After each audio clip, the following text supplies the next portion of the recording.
Estamos de volta para trazer mais um Ser Família. É um prazer enorme estar na sua companhia. E por falar em companhia, normalmente, já sabe, tenho comigo Daniel Bastos. Daniel, mais uma vez, bem-vindo. Obrigado. Vamos começar hoje uma nova série. Vamos falar sobre resiliência de uma forma mais alargada, mas a relação entre as pessoas e a resiliência, mas escolheste trazer connosco um convidado especial. Exatamente. Nós temos aqui o Roberto Iannò. É um amigo que já nos conhecemos há algum tempo. Ele está cá em Lisboa por uns dias, então aproveitamos. Ele teve o seu doutoramento na área de educação da família e também tem a sua família, tem 2 filhos adultos, já tem um neto, não é?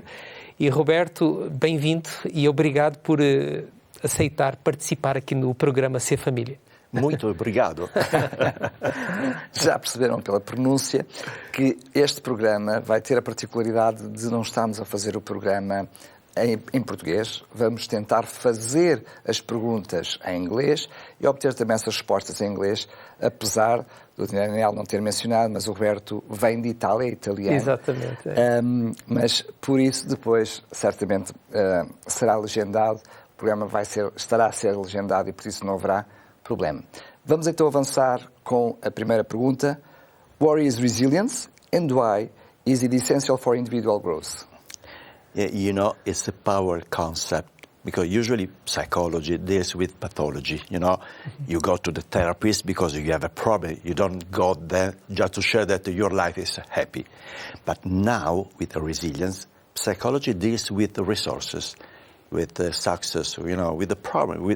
You have solved the problem. So we can learn from people who face some adversity, some problems. We can learn from their life so that we can grow in our life. So it's a very powerful concept. And, you know, I would like to start from an image. I want to show you an image you can see on the screen.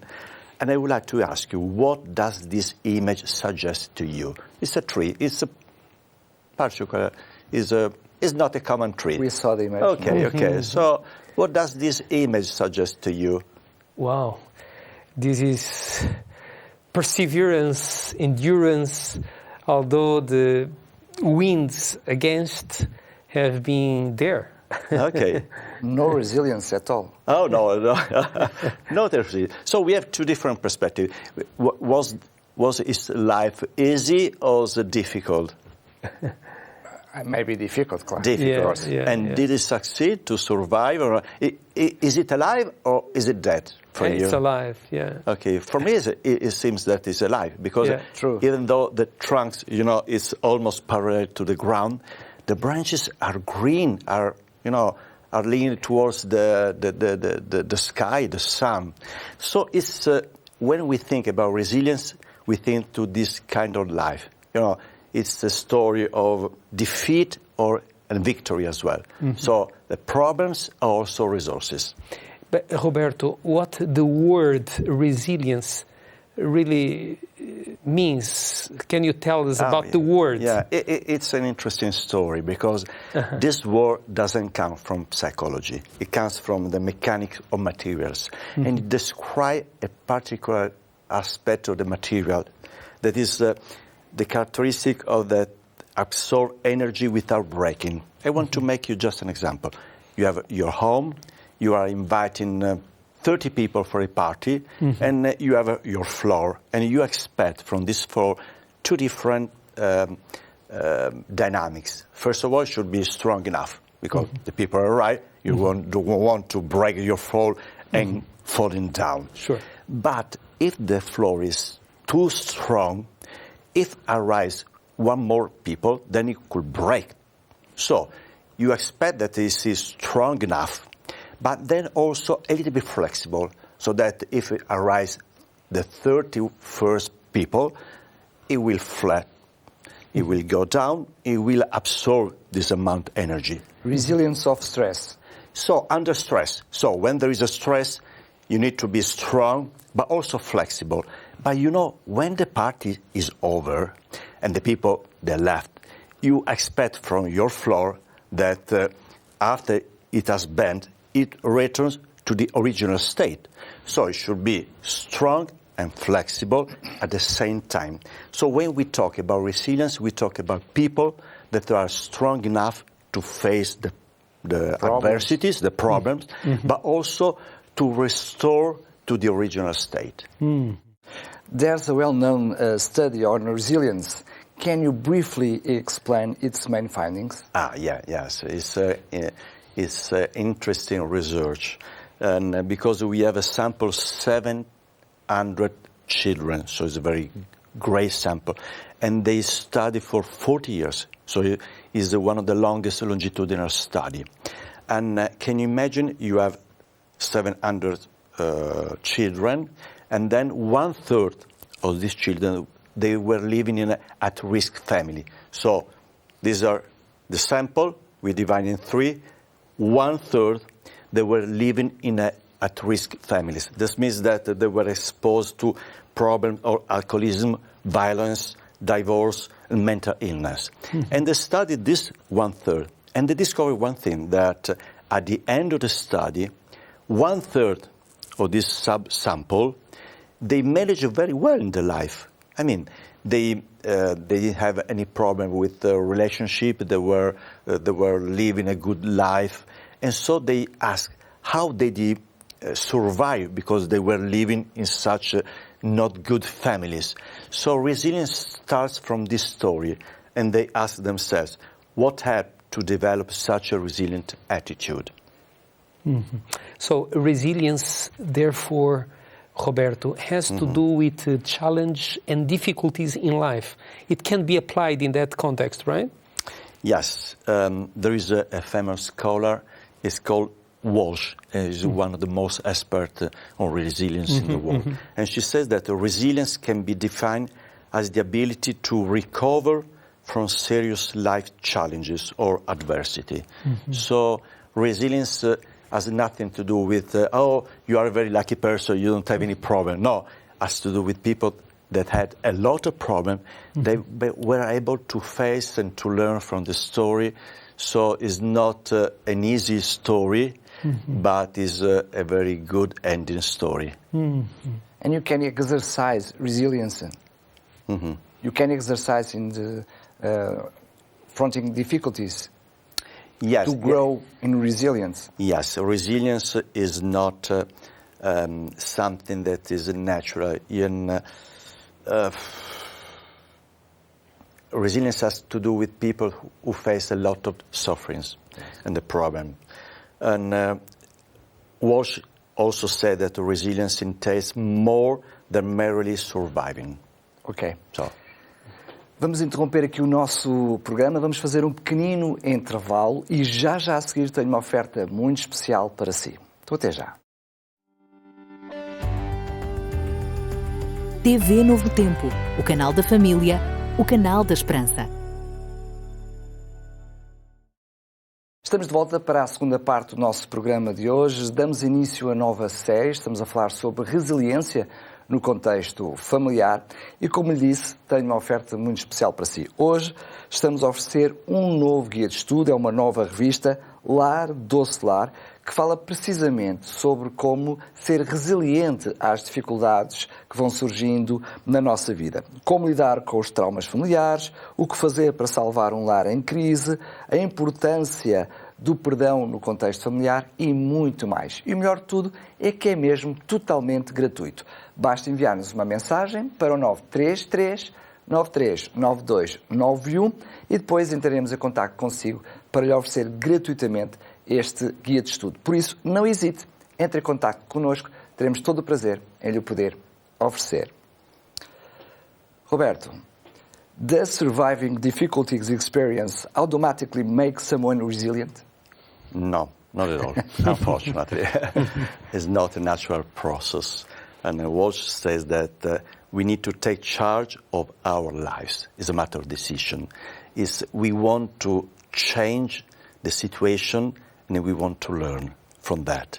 I read many years ago an aphorism, and it became for me as a sort of a guidelines. It says that people can choose to be either potatoes or eggs. It's a very funny idea because just imagine that you put potato and eggs in the boiling water. At the end of the process, the boiling water is the problem of life. Yes. At the end of the process, the potatoes will become softer, okay? And the eggs, smooth. And the eggs will become harder. So you live in the same situation, but you react to a different way. So do you want to be a potato or an egg? It's a matter of choice. So then we talk about resilience as an active process, Yes. right? Something that is not automatic. No. It's a process. Yes. What can you say about that? Yes. It's a process that it implies that you need to accept the sufferings in your life, first of all. I mean, you can avoid, you can escape from that. So acceptance is a very... Yes, the first one. Otherwise, you may remain blocked in the trauma. You need to accept that life sometimes is not right. But accepting, not resignated. Okay, yes. Oh, thank you for this asking. Because if you resignate to your life, you don't do anything. You are just a passive. Yes. You are an active person. So you accept that life sometimes is not right for you and for other people. And Walsh says that resilience is forged through suffering. This means that suffering is a part of the game. But I would like to just add one thing, especially for religious person. I don't know if there are some people that were believers that are watching this program. Sometimes they say that God sends the suffering in order that you can grow. Or even lay people say that the faith sends suffering so that you can grow. From this perspective, suffering has not any value at all. Suffering is not, it should be in our life. But as there is suffering, how can you turn the suffering in something that can help you in your life? So suffering has not a value at all, but through giving a different meaning to suffering, then we can learn. Learning about it. Yes, learning. Does being resilient means not suffering or being unaffected by adversity? You know, there is a false myth that is the myth of the invulnerability. I mean, someone who was not touched by the life, so is an invincible, is a self-sufficient. I'm not talking about that. So resilient people, sometimes they experience a very difficult situation. They experience a war, they experience a death. I mean, they're not lucky persons sometimes. And but they were able, we'll talk in other episodes about the giving a different meaning to life. And even, you know, there are some religious people that use, for example, prayer to avoid suffering. As this is not about religion. You know, okay, I want to pray so that I will be free from the problem. Okay, the problem is just for the other people. But it's natural. Yes, we tend to do, yes. But when we grow and we become more mature, we understand that it's not even fair, because if you use prayer to say that you have the suffering, not me, this is not a very altruistic attitude. And even Jesus said we were going to have tribulations, didn't he? Yes. Yeah. And it was a very natural sentence, but he said that because there was an expectation that prayer is somehow the way to escape suffering. This has nothing to do with the resilience, because the resilience, you know, I just think about my life. I grew up without a father. He died when I was 12. And for many years, I'm a religious person, so I pray God and I ask him, why did I have to grow up without a father? Then I realized that this question is a wrong one, because I was implying that someone else should have grown without a father, not me. So it is not a very altruistic, very good thing. So the question, I changed along the way my question. So I didn't ask why, but I just said, I want to learn from this experience. I want to become the best father that I can, despite what I experience. So if you change perspective, if you change questions, you change your attitude towards suffering, and you may learn from this experience. But again, it's not automatically, because so many people suffering so much and don't be resilient. Yes, yeah. What we have to do, what we have to click, what we have to make in our lives to be resilient when we're suffering. Okay. We said before that it's a matter of choice. Sometimes we feel that we are powerless. I mean, we are victim of the life. And so we expect something from God, from the state, from our parents, to solve our problem. And of course, this is what we do when we are children. We are powerless, and so we expect that our parents that will solve our problem. But then we need to take charge of our life. So when we accept the situation and we decide that we can do something, and this has to do with the self-efficacy, that is a very interesting concept. That means that I can do something, even though I don't see now the end, I don't see if I have the resources, I can do something.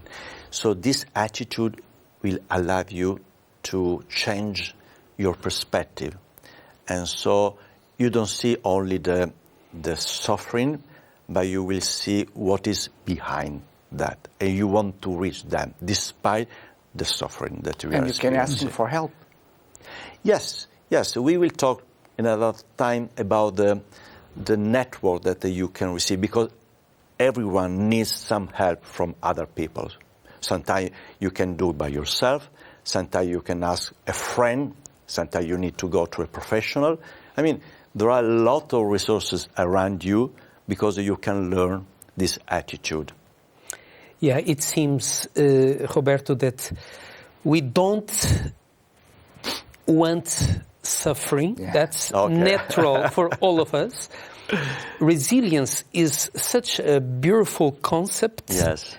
But we only developed resilience through suffering.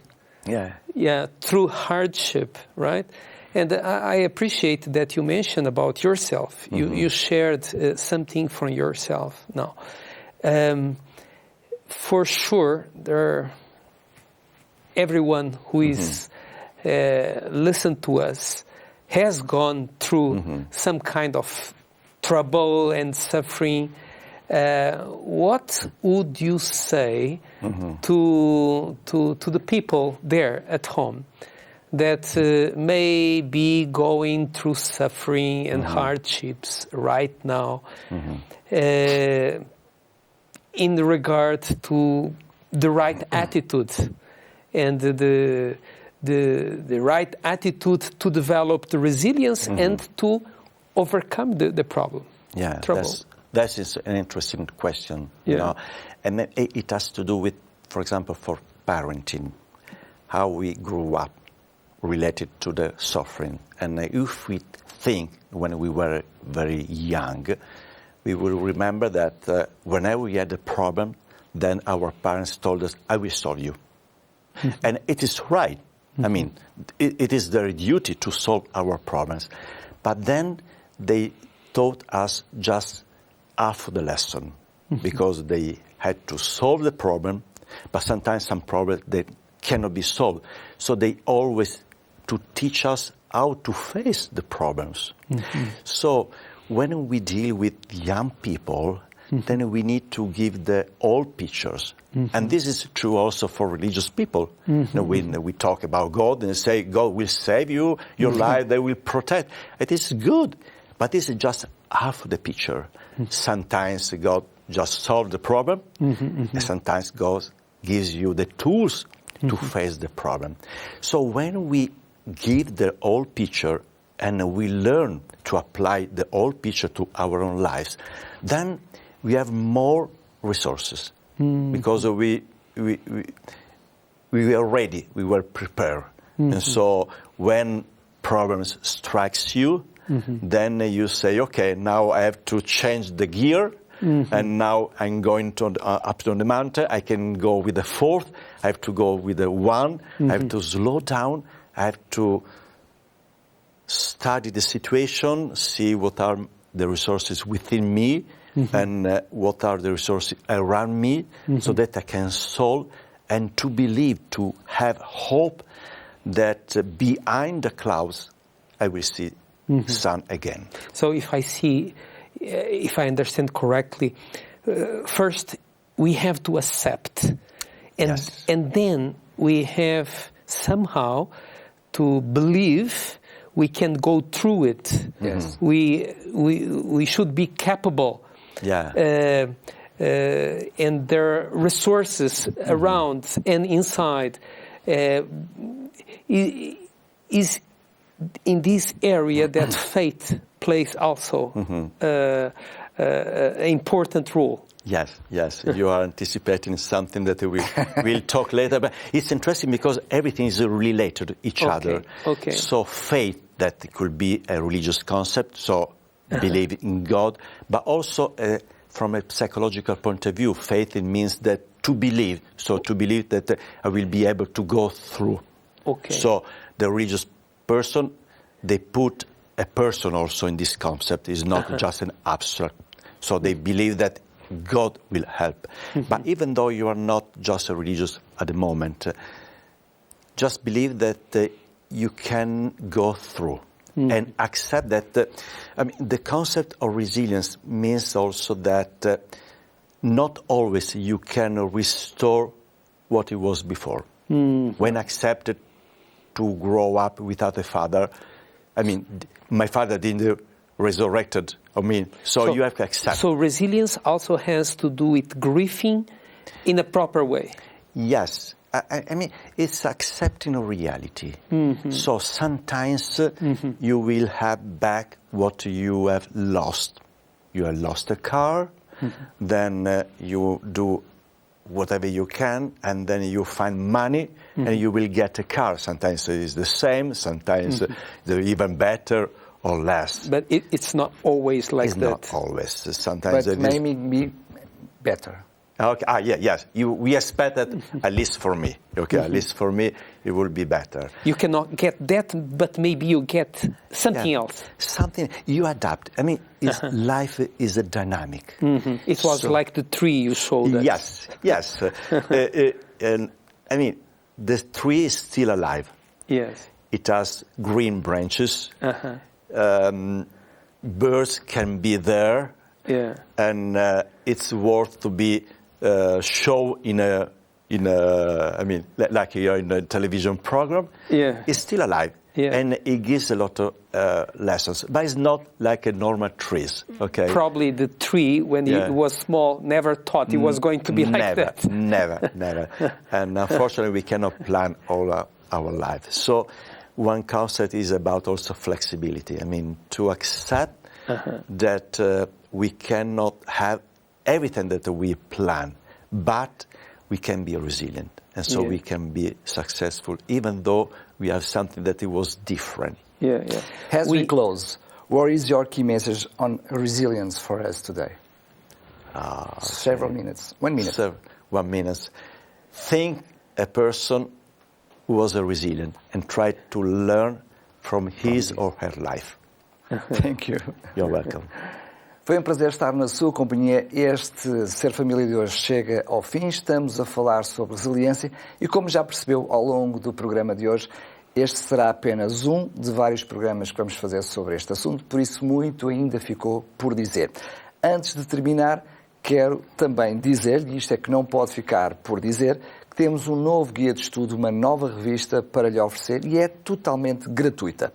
Este lar doce lar é a mensagem que vai ter que escrever quando nos enviar, portanto, a sua mensagem para o 933-939291 a dizer lar, doce lar, que é para sabermos que é este guia de estudo que se refere e depois nós mesmos entraremos em contacto consigo para lhe solicitar o seu endereço e enviar gratuitamente pelo correio para a sua casa. É um guia de estudo que fala precisamente sobre resiliência, que traz ferramentas fantásticas para ajudar a ultrapassar e, quem sabe, até prevenir algumas das dificuldades comuns que encontramos no nosso conceito em contexto familiar.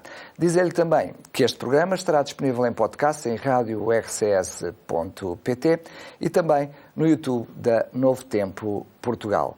Dizer-lhe que marcamos encontro consigo no próximo programa. Foi um prazer enorme. Até lá, se Deus quiser.